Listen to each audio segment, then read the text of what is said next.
Hi hello welcome back to our channel చిన్ని నాగు Telugu vlogs. ఎలా ఉన్నారండి? బాగున్నారా? నేనైతే చాలా బాగున్నాను. మీరు కూడా బాగుండాలని అయితే మనస్ఫూర్తిగా కోరుకుంటున్నాను. అందరికీ ముందుగా వెరీ వెరీ గుడ్ మార్నింగ్ అండి. టుడే మినీ వ్లాగ్ వచ్చేసి నేనైతే పిల్లల లంచ్ బాక్స్లోకి అయితే టమాటా పప్పు అయితే చేశాను. నేను ఎలా చేస్తాను అనేది ఈరోజు మీకైతే వీడియోలో అయితే చూపిస్తాను. చాలా సింపుల్ ప్రాసెస్ అండి.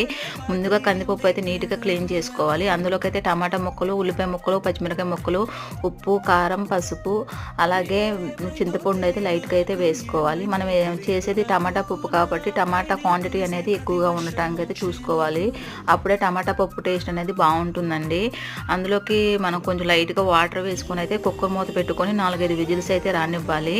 నేనైతే 4-5 విజిల్స్ అయితే రానిచ్చాను. తర్వాత అయితే పోపు అయితే వేసుకోవాలండి.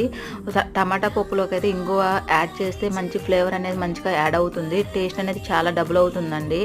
ఈ వీడియో నచ్చితే ఒక లైక్ ఇవ్వండి. Please subscribe. Bye friends.